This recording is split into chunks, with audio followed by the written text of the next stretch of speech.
I'm 24 years old and just graduated with a degree in business communications from a small college in Pennsylvania.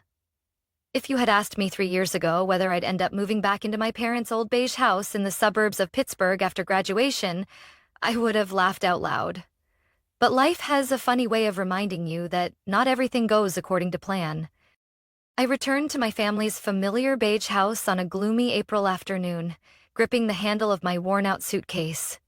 In my mind, I kept telling myself this was only temporary. 3 months, maybe 4 at most, and I'd save up enough for a deposit on a small apartment near downtown. I had already pictured it in my mind. Big windows filled with sunlight, a cozy kitchen, and quiet evenings with just me and a cup of hot tea. Thankfully, the job hunt didn't drag out like I feared. Within 2 weeks, I received an offer from Madison and Cole, a fast-growing marketing firm in downtown Pittsburgh. The starting salary wasn't sky-high, but it was good enough to make me feel secure. Plus, the quarterly performance bonuses sounded promising. If I did well, I could reach my goal of financial independence even faster. That night, I sat at the dinner table with my parents, my heart full of excitement. Mom was serving tomato meatballs, and Dad was flipping through an old newspaper. I couldn't hold it in any longer, so I announced happily, "I got the job at Madison and Cole. Good salary, and there are quarterly bonuses, too." The clinking of forks and knives stopped immediately. Before I even realized the shift in the air, Mom put down her fork, her eyes serious. "Are you planning to move out?" she asked, her voice calm but cold. I froze, the smile fading from my lips. "Yeah? Probably in 3 or 4 months. I want to save a little more first and then rent my own place." My parents exchanged a look, that all too familiar look that never meant anything good. Dad cleared his throat and started the same old speech. "Grace, your mother can only work part-time at the library because of her bad back, and me," he hesitated. "There are rumors about layoffs at the plant." Mom chimed in, her voice dropping as if she were sharing something tragic. "We really need your help with the household expenses. Staying here rent-free would be easier for your job, too. It just makes more sense, don't you think?" I looked down at the cooling meatballs on my plate, a heavy feeling settling in my chest. They weren't wrong. But another part of me, the part that longed for freedom, screamed in protest. In the end, I nodded and forced a smile. "I guess I can stay a little longer." And just like that, my new life began. I woke up early for work, contributed to the utility bills at night, and had dinner with my parents. At first, it seemed fine. I kept telling myself I was doing the right thing, helping my family for a little while, and soon I'd have my own place. I kept convincing myself that it was just temporary, that 3 months would fly by. But when the 4th month rolled around, I started realizing something was very wrong. One Friday evening, after a long, exhausting day of working on a new client campaign, I walked through the door only to find Mom waiting for me in the living room. A large envelope sat on the table in front of her, like it had been waiting all day. I hadn't even taken off my shoes when she spoke, her voice soft but colder than the winter wind outside. "Grace, your father and I did some calculations. With your current salary, you can afford to contribute more to the household expenses." I blinked, feeling a chill run down my spine. "What do you mean?" Dad walked out from the kitchen holding a water bill, his voice dropping. "Electricity, water, internet. Everything's going up. We can't keep covering it all by ourselves." I gripped the strap of my bag tighter. So, the no-rent promise had been just sweet talk in the beginning.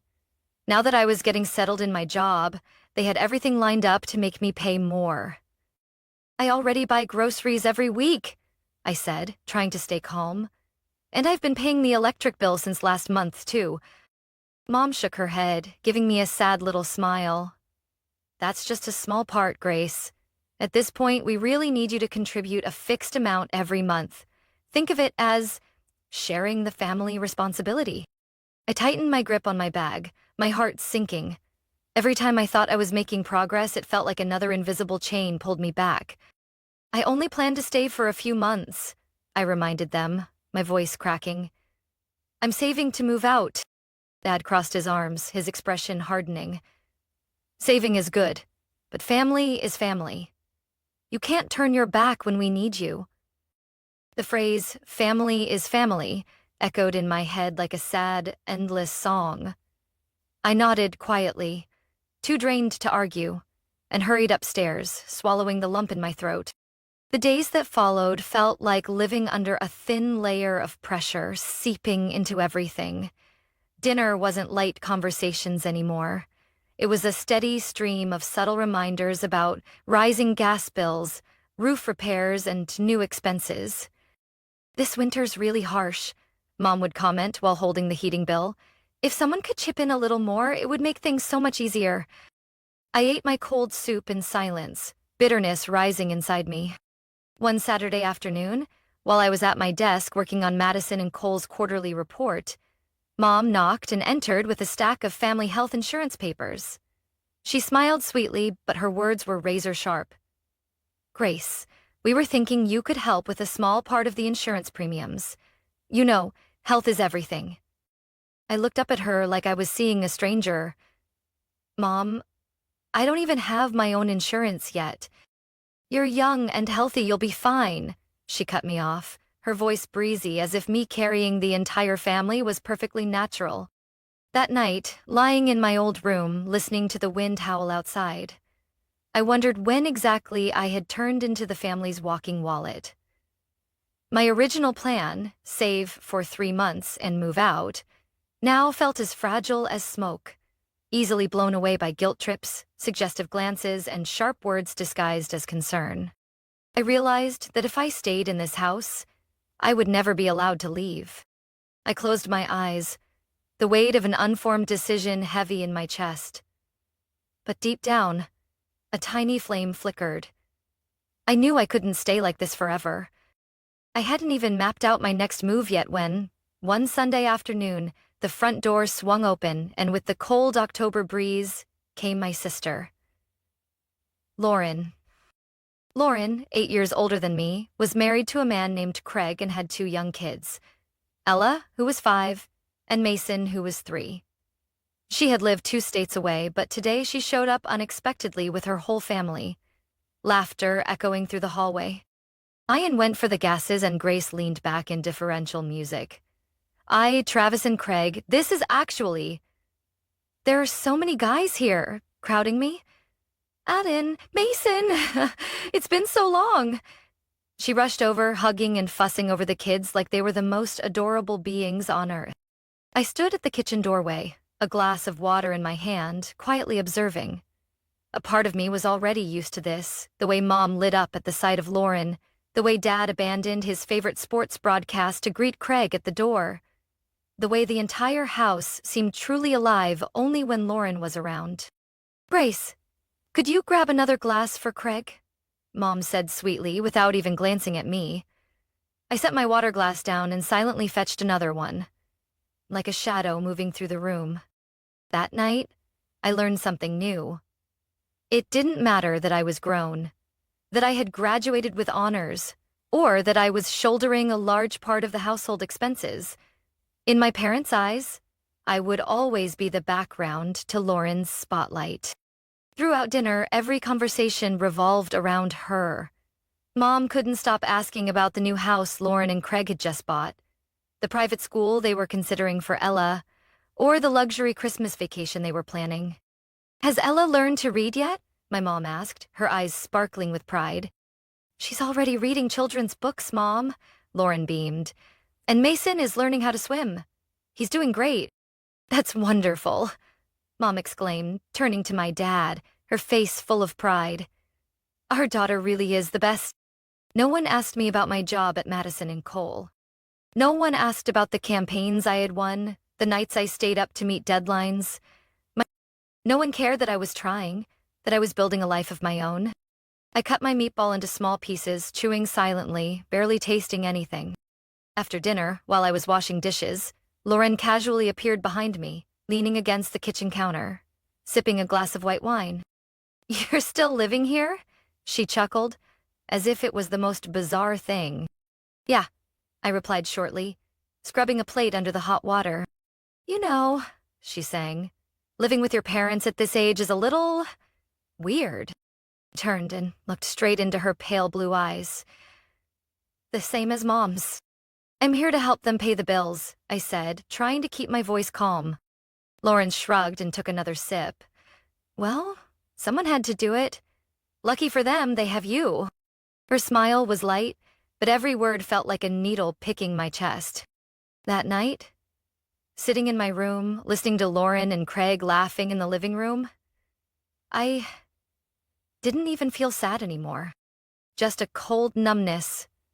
I was never the first choice. I had never even been a choice. In this house, I was nothing more than the backup, the unpaid help, the placeholder when Lauren's spotlight dimmed even slightly. A thought crept into my mind, clearer than ever. If I didn't save myself, no one would. Everything changed quickly. Just 2 weeks after Lauren and Craig temporarily moved in with my parents, claiming their new house was under renovation.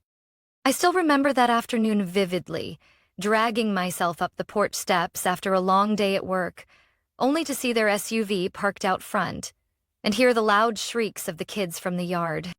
Mom, her face lit up like I'd never seen, greeted me at the door. "Grace, thank goodness you're home." Ella and Mason are full of energy. "Your father and I can't keep up." I hadn't even taken off my coat when Mason crashed into my legs, hands sticky with chocolate, and Ella ran circles around the sofa with a marker in her hand. Lauren poked her head out from the kitchen, her golden hair tied up high, her face bright and carefree. "Sweetheart, perfect timing.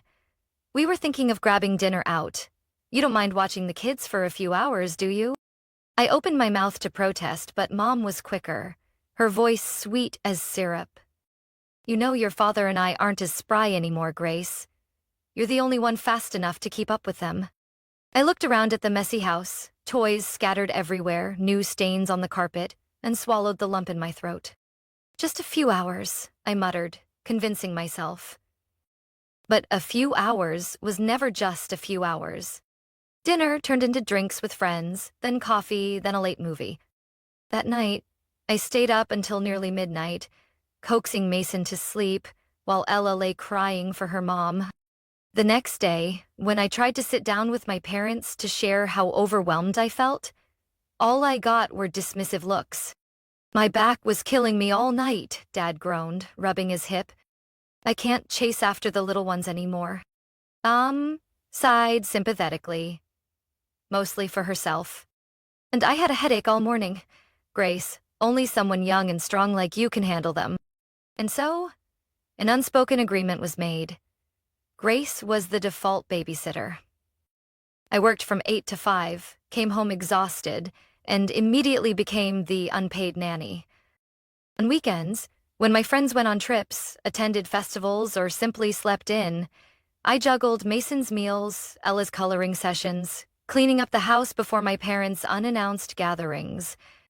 Once, I dared to ask for a weekend off, only to be met with a stunned look, as if I had just committed a grave offense.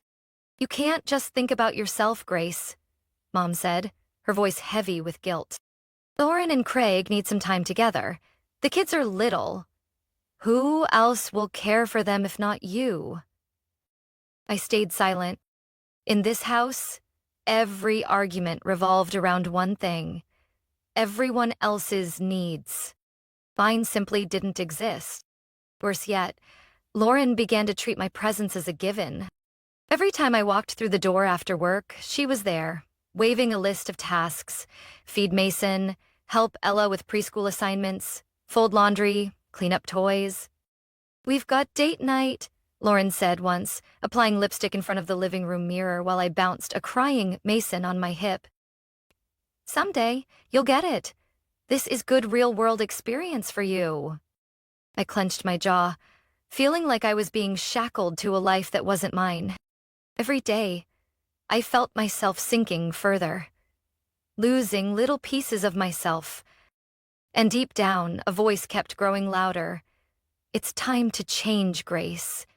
If you don't stand up, no one will." The news came on a cold Tuesday evening as I walked through the door. Lauren sat at the kitchen table, clutching her phone, her face tense. Craig was pacing the living room, his hands running through his messy brown hair. Before I could ask what was happening, Mom appeared, her voice choked as if she had just been hit with a blow. "Grace, we need to talk." I unwrapped my scarf, my stomach dropping. "Craig just got notice," Mom said quickly, wringing her hands. "His company went bankrupt. Lauren's family lost their main income." I looked at Lauren. She sat with her head bowed, her shoulders shaking slightly, one hand covering her face. I knew she was my sister, but I couldn't stop the unease curling inside me. So what's the plan now?" I asked, trying to keep my voice steady. Mom glanced at Dad, then back at me, her eyes full of desperate hope. "We're thinking they should move in here, just temporarily, until they get back on their feet." I froze. Our 4-bedroom house already felt cramped. And now 4 more people? And the non-stop chaos of 2 small children? "What about my room?" I asked, my throat tightening. Mom didn't answer right away. Dad cleared his throat and said, "We've discussed it. Ella and Mason need a safe space to play and feel secure. We think you should give up your room." I swallowed hard. "And me?" "You can move into the storage room," Mom said quickly, as if saying it fast would make it sound less insane. "Just for a little while, Grace. You're young. You'll adjust." I bit my lip so hard I tasted blood. The storage room? That tiny space, barely big enough for a twin bed and a tiny desk? The place that had always been piled high with old Christmas decorations and boxes of newspapers Dad couldn't throw away? I wanted to scream. I wanted to ask why my needs were always the first to be sacrificed. But instead, I just nodded stiffly and went upstairs, feeling like someone had snatched away my life yet again. That weekend, I cleaned out the storage room. Every time I hauled another box away, a part of me went numb. My bedroom, my sanctuary for years, was repainted in soft pastels, carpeted, and filled with toys. The day Lauren and Craig officially moved in, the house turned into a chaotic beehive. Ella and Mason ran wild, shouting through the hallways. Lauren directed the furniture like a queen orchestrating her court, while Craig fumbled with Mason's crib in the dining room. Mom couldn't stop gushing over the kids. Dad brewed coffee for Craig like he was some kind of honored guest. And me? I vanished into my new room, struggling to hold back the sighs as I rebuilt my flimsy twin bed. That night, after things calmed down, I went to the kitchen, looking for something to eat. There was a plate of cold cookies on the table, and the living room echoed with the sounds of a cartoon Ella was watching. Mom caught sight of me and said quickly, "Grace, can you watch Ella and Mason tomorrow? Lauren and Craig have some paperwork to take care of." I froze. "I have work," I reminded her, my voice raspy. "Just in the evening," she said, already clearing plates. "Just a few hours. You're young, you can handle it." I barely remember how I made it back to my tiny room that night. All I know is that as I lay there, listening to Ella's laughter, Craig's loud phone conversations, and Mom softly reassuring Lauren that everything will be okay, I realized I had nothing left but this cramped space and a loneliness that seemed to fill every breath. It didn't take long to understand that Lauren and Craig moving in was just the beginning of a real nightmare. My days now started with Mason's screaming at 6 in the morning. Ella pounded on my door every chance she got. I hadn't even opened my eyes before the house thundered with footsteps, clattering toys and blaring cartoons. Hiding in my tiny room before work barely bought me 10 minutes of peace. Mason would often sneak in, smearing crayon marks or cookie crumbs all over my paperwork. Once, I spent an entire night scraping crayon stains off a client contract due the next morning. Lauren and Craig lived like they were on vacation. Lauren spent most of her time scrolling through social media or chatting with friends. Craig parked himself at the kitchen table, claiming to job hunt, but mostly playing games. My parents? They were thrilled with the chaos. Whenever I mentioned the noise or the mess, Mom would chuckle. "They're just kids. Let them be free." Dad would nod along, like the noise and disorder were proof of a happy family. After work, I dragged myself home, only to be thrown into the same endless cycle: babysitting, cooking, cleaning. Dinner became a frantic juggle: cutting Mason's food, mopping up Ella's spilled juice, forcing down my own cold leftovers. Or still, the bills started skyrocketing. The first time I looked at the new electric bill, I had to reread it 3 times. It was nearly double what it had been, and it all fell on me, because Lauren and Craig weren't financially stable, and my parents lived on limited pensions. When I brought it up one Thursday night at dinner, my hands shook despite trying to stay calm. "We need to talk about the bills," I said, laying the electric bill on the table. "I can't keep covering everything by myself." Lauren looked up from her phone, frowning. "Grace, bringing up money right now is really insensitive." Mom immediately chimed in, her voice full of reproach. "You know Lauren and Craig are struggling. Family is supposed to support each other, not nickel and dime everything." I clenched my fists under the table, my chest tight. "And who's supporting me?" I asked, my voice trembling. "I'm working full-time too. I need to save for my own future." Craig snorted, muttering, "A future does a single girl even need to save for?" Later that year, it felt like a slap to the face. I stood up, my chair screeching against the floor. "I get it," I said coldly, gathering the bill into my hands. "I'll handle my part. The rest, figure it out yourselves." I turned and walked back toward the storage room, the sound of laughter and murmured comments behind me like 1,000 tiny knives. That night, I couldn't sleep. I lay awake on the small bed, listening to footsteps running wild down the hallway, the late-night TV blaring downstairs, and my mother murmuring about how Lauren handles family pressure so well. In the darkness, one thought blazed clearly in my mind. I couldn't keep living like this. If I stayed any longer, I would lose whatever was left of myself. For the first time in months, I sat up, opened my laptop, and started searching for apartments. I didn't know where I was going yet, but one thing was certain: I was leaving, and this time, I wasn't looking back. Saturday morning, just as I finished making my coffee, Mom appeared in the kitchen, holding a thick stack of bills. She dropped it on the table with a heavy thud, as if she wanted the whole world to hear. "Grace, we need to talk about the electricity, water, internet, and grocery bills," she began, her expression serious. I set my coffee down, my heart sinking. I knew this conversation wouldn't end well. "Everything's gotten more expensive," Mom continued, her voice tinged with reproach. "There are more people living here now. Of course, expenses are higher." I nodded, trying to stay calm. "That's why I suggested," I said slowly, "that everyone should share the living costs fairly, each family a portion and me a portion. That way, it's easier for everyone." The kitchen fell into sudden silence. Lauren came down the stairs, her hair neat, her face fresh, as if nothing was wrong. Overhearing the conversation, she let out a dry laugh that sent chills down my spine. "Oh, Grace," Lauren said, her voice sugary sweet but dripping with sarcasm. "Are you really going to nickel and dime your own family?"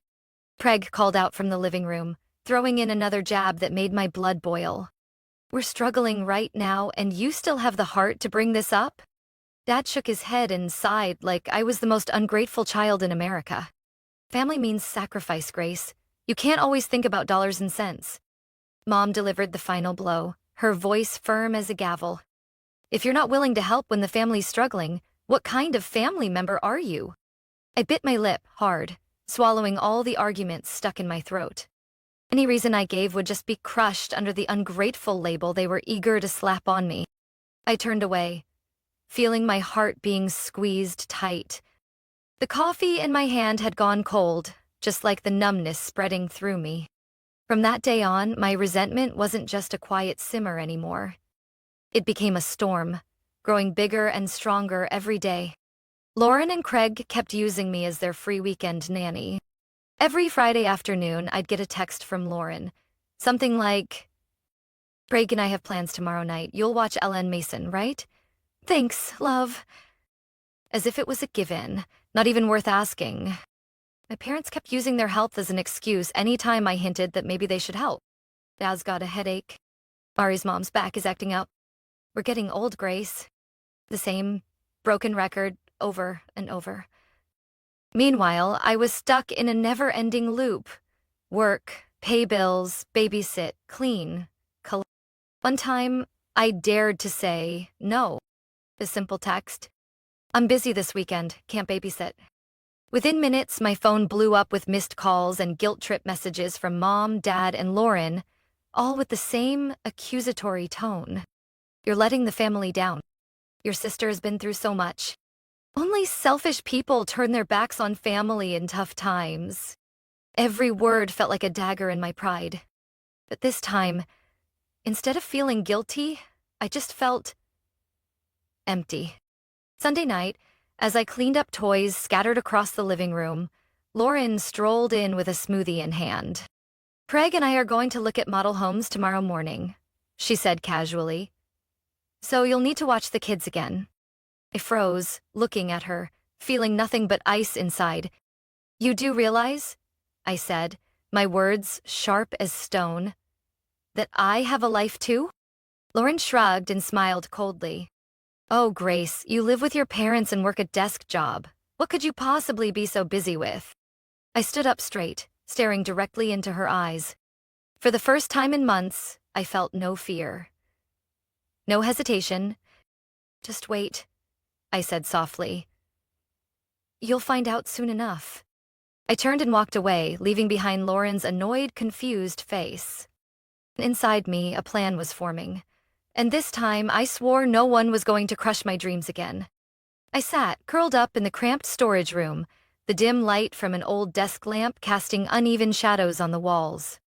In my hands was a text from Rachel, my best friend from college. Grace, we're planning a ski trip to Blue Ridge Mountain this weekend. Come with us. You need a break from that madhouse. I stared at the screen, torn. Part of me wanted to say no, like always. Claim I was too busy, had family obligations, or just fear. But this time, a fierce need flooded through me. I had to get out. I had to breathe.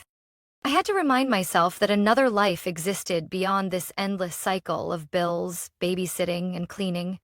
I typed back, I'm in. Save me a spot. Just then, I heard a knock at the door. Lauren peeked in. Her perfect golden hair tied up neatly, her smile bright like she had never known hardship. Bruce, she sang. Craig and I got invited to Uncle Gene's birthday party downtown this Saturday. Mom and Dad are coming too. You'll watch Ellen Mason, right? I looked up, my voice calmer than even I expected. Sorry, I won't be home this weekend. Lauren frowned, not understanding. Why? I'm going skiing with my friends, I repeated, emphasizing every word. The air in the room seemed to freeze.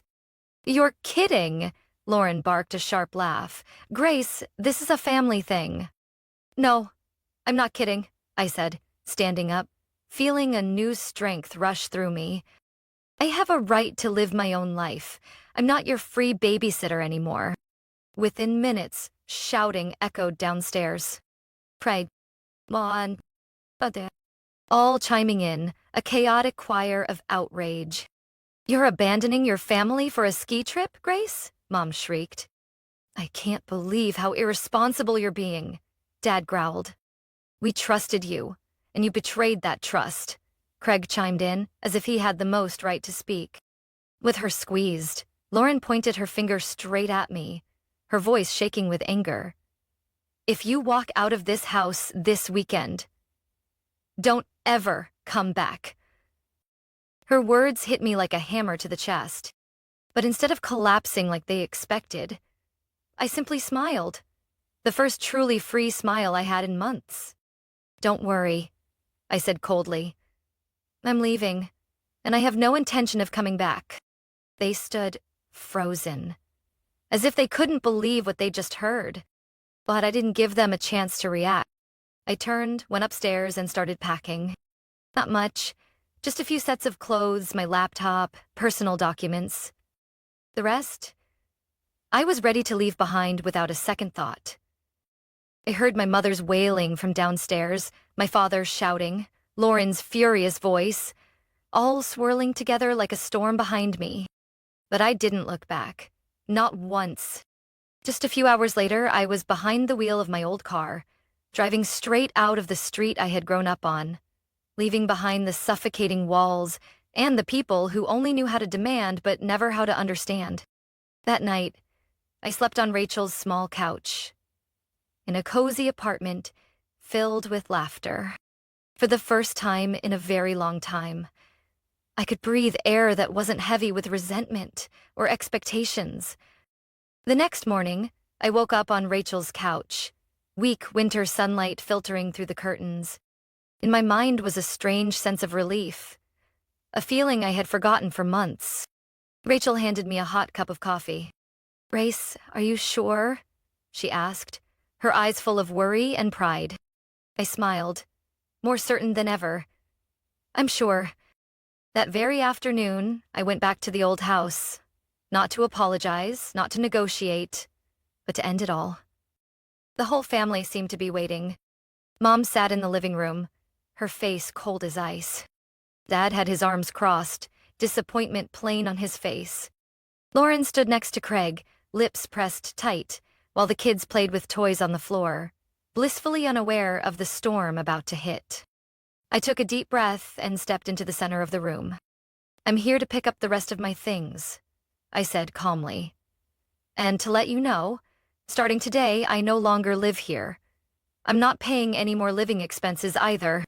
The air grew thick, as if the room had been drained of oxygen. Mom jumped up, her face pale. "Lee, Grace, you can't do this. Families don't abandon each other."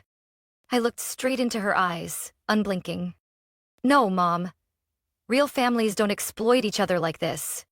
Dad slammed his hand on the armrest, his voice booming. "You're only thinking about yourself."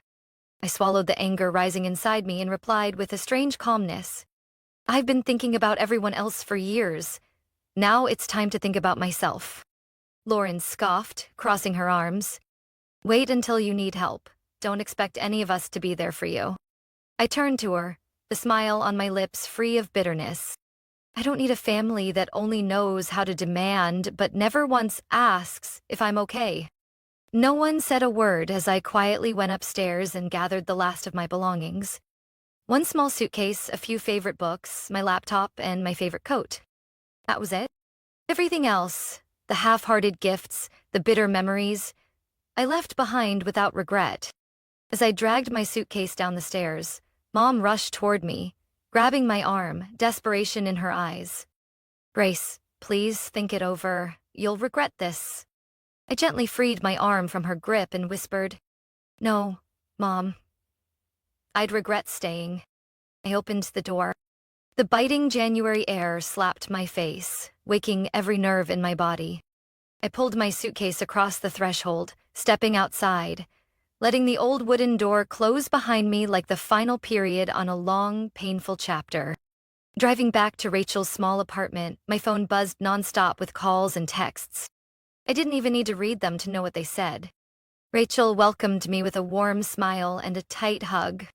"Welcome back to the world where people love themselves," she whispered. That night, sitting on the tiny balcony, wrapped in a fluffy blanket, sipping hot cocoa, I felt truly alive, for the first time in years. No more accusations. No more crushing pressure. Just sweet, peaceful silence. Like a winter night without wind. 3 days later, I signed the lease for my very first apartment. A small, bright place just 15 minutes from work. It wasn't perfect. The walls had a few cracks, the floors were old, and the heater made a low humming noise. But to me, it felt like an entire kingdom of freedom. I laid fresh sheets on the bed, stacked my books on a shelf, hung a landscape photo on the wall, and when I finished, I stood in the center of the room, overwhelmed with indescribable joy. This was where I would start again. The first few days in my new apartment felt like a dream I once thought I could never have. Every morning, I woke up to sunlight pouring into my room, made myself a hot coffee, and sat in the armchair by the window, soaking in the absolute peace. No crying kids. No blaring TV. No one calling my name with endless demands. Just me, my little space, and complete tranquility. My bank account began to change too. No more covering electricity, water, and internet bills for an entire household. My paycheck was now enough for rent, personal expenses, and even savings. For the first time in years, I could afford little luxuries: a new book, a dinner at my favorite Italian restaurant, a weekend trip to the beach. I signed up for a yoga class nearby, made new friends, and slowly built a life I never thought I could have. A life not suffocated by expectations and unreasonable demands. But of course, my family didn't let go easily. The first message came on a Sunday night, just as I put my feet up and got ready to watch my favorite movie. Mom texted, "Grace, your father and I need to talk. The family can't stay divided like this. Then Warren, do you know the kids keep asking about you? Don't you feel guilty?" Craig wasn't far behind. "At the very least, you should be grateful to the people who raised you." The messages flooded in like a rising tide. When I didn't respond, the calls started. First Mom, then Dad, then Lauren, each taking turns. I held my phone, watching it light up and go dark again and again, feeling no guilt anymore. Instead, a cold, steady calm filled me. I was too familiar with this emotional manipulation, sweet words laced with threats, fake tears mixed with accusations. I took a deep breath, then one by one, I blocked every number. Mom, what? Dad, Lauren, Craig. Then I opened my social media accounts and cut ties with anyone who could act as a bridge for their complaints and guilt trips to find their way back to me. It wasn't easy. My hand trembled slightly as I pressed the block button. But once it was done, I sank into the chair, feeling as if I had just taken off a heavy suit of armor that had clung to me for years. The next morning, I woke up with a strange sense of relief. The phone was silent. No more demanding texts. No more guilt-tripping calls. I sat by the window, sipping my coffee, watching the bare trees on the street. A small smile spread across my lips. I had chosen myself, and I didn't regret it. That afternoon, after work, I stopped by a small bookstore on my way home. I bought a new notebook, soft blue leather cover, and a beautifully crafted fountain pen. That night, I sat at my desk, opened to the first page, and wrote. My new chapter begins here. I knew there would be lonely moments. There would be nights when doubt or longing crept in. But I also knew that whatever came, I would face it with a free heart. My new life gradually grew more stable day by day, and I began to learn how to listen to myself instead of the voices of others.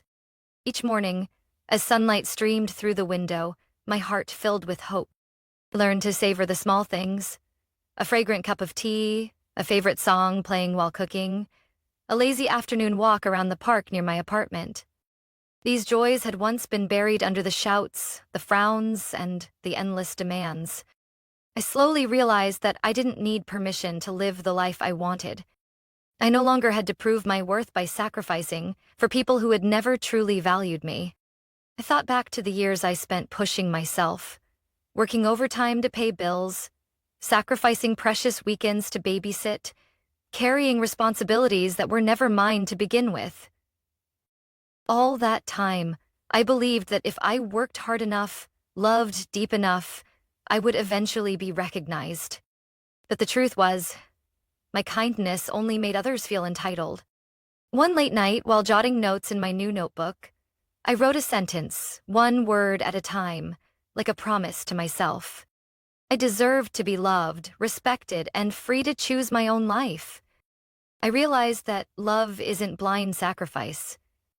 It's not giving up yourself for scraps of affection. True love is about uplifting, sharing, and mutual respect. things I had never received in my old home. From then on, I started setting clear boundaries. I learned how to say no to unreasonable demands without feeling guilty for putting myself first. I spent time building my career, taking soft skills classes, and even signing up for a weekend cooking course, something I had never dared to do before because I was always giving my time away to others. Weekends were no longer spent staggering from exhaustion, but became precious moments of true enjoyment. Short road trips, coffee dates with friends, cozy evenings reading under the warm glow of a lamp. I reconnected with old friends, the ones I had forgotten while caught up in my family's chaos. Genuine friendships, unjudged conversations, bursts of carefree laughter. They were like medicine reviving my spirit. One spring afternoon, sitting in my favorite little cafe, I realized I no longer felt any need to go back. No more longing for approval. No more waiting for an apology or a reconciliatory hug. I had found peace within myself. My family still occasionally tried to reach out, but this time I didn't feel pulled back into the old cycle of guilt and duty. I could smile calmly at their attempts because I knew I had stepped out of that shadow for good. I chose my life, a life that was free, full, and overflowing with love. Love for myself first. My story is a powerful reminder that everyone deserves to live their own life, not to be a shadow in someone else's. When I found the courage to let go of burdens that weren't mine, I finally experienced true freedom and happiness. Life was no longer about silent sacrifices, but about building my own value and dreams. Sometimes, to find the light, you have to be brave enough to leave even the most familiar places behind. And I did it. What do you think about Grace's journey? Was she right to walk away and reclaim herself? Share your thoughts in the comments. Don't forget to follow the channel for more heartfelt and inspiring family stories.